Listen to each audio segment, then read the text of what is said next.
It's Tuesday. Time to fuel up. We're heading to a movie theater. We're gonna go check out an IMAX premiere of the new Transformers movie. Jesse was not interested in going to the movies to see it. Mary is iffy about it. I think it's gonna be...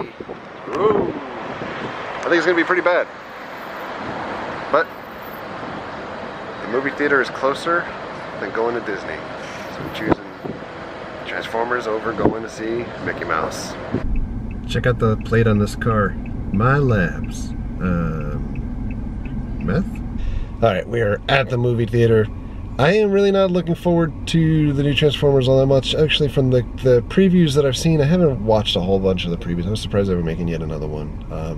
I think after Marky Mark took over in the last movie, I thought for sure that they would have ended it, and now it seems like, from what I could tell from the previews, it looks like at least they're kind of making you believe this, that Optimus Prime is the bad guy in this movie, and that he is attacking Earth because of the resources that are in Earth. It kind of reminds me a lot of the premise for Fast and the Furious Part 8, you know, where Vin Diesel all of a sudden was the bad guy as well. I don't know. I don't know what to expect. I'm going in with very, very low expectations. We're going to see how this goes. If all else fails, I think we're supposed to get a t-shirt today. Something else. The t-shirt design, from what I saw online, said Optimus Primetime, which is what I was interested in when I was a wee lad. Played in a band called Primetime. So here we are, many, many years later. We can actually have a shirt. The movies is becoming really complicated. Yikes.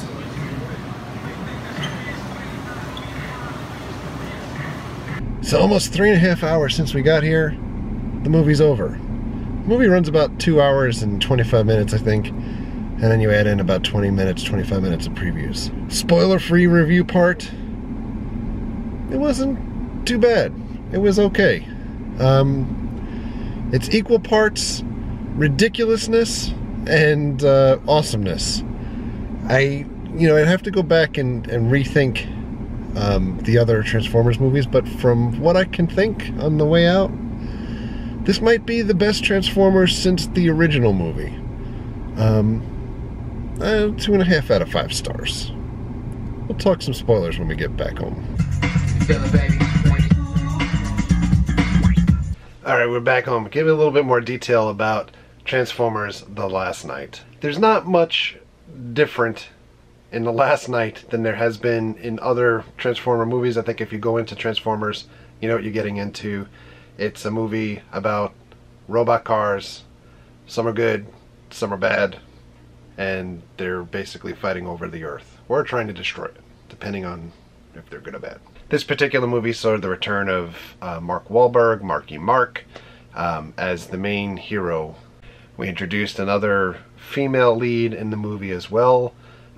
Basically, I think, you know, throughout the Transformers movies, we kind of have the same generic looking-ish girl in almost every Transformers movie. This latest one is Laura Haddock, and she plays Vivian Wembley, who is a descendant of Merlin. I can't believe that I'm even saying that. For as far-fetched as that possibly could be, it's probably not the most far-fetched thing that you see throughout the entire movie. And this goes back to, again, there's equal parts just laughability or ridiculousness and equal parts awesomeness throughout the film. And by the way, Stanley Tucci plays Merlin. I said that. Equally unbelievably cast in a Transformers movie is Sir Anthony Hopkins. I had to check Wikipedia after I just said that to even see how old Anthony Hopkins is. He's 79 years old, and he's in Transformers.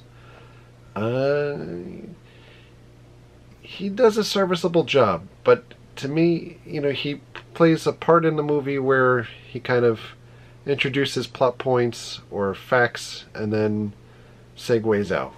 Isabella Moner plays Isabella, who again is kind of a real I thought was a throwaway character. It seems to me like the movie really kind of incorporates different specifically casted folks to draw in different levels of audience. Like maybe older folks may be appreciative of Anthony Hopkins, and kids may relate more to the character Isabella. That her character's presence in some of the most ridiculous fighting scenes, it really, it's on the GTFO scale. It's off the scale. Like, why does that character exist? John Turturro is back as Seymour Simmons, and Josh Duhamel, saying that right? Duhamel is back as William Lennox, and I believe that he skipped the last movie, but you recognize the character from prior movies, and it's kind of the same thing that we've seen in prior movies, where the government is anti-Transformers and wants to take them out, until all of a sudden there's the revelation where the Transformers are good. Who would have known? But I think what this movie has going for it that some of the other movies don't have going for it. We saw this in IMAX 3D. The visuals were spectacular. I thought the fight scenes were not like prior Michael Bay fight scenes where you literally get lost in the action. I could follow what was happening. It's very location heavy, so there's some really cool scenes. Unbelievably, like the last battle taking place around Stonehenge. And I thought the entire promotional piece leading into this movie, where it's kind of like, is Optimus Prime a bad guy or not? It really kind of mirrored that of the latest Fast and the Furious movie, with Dominic Toretto potentially, being a bad guy until he kind of wakes out of it, or snaps out of it. There's that element in this movie, but it doesn't drive the movie. For as much as Optimus is really, he kicks ass in this movie, but he doesn't drive the movie.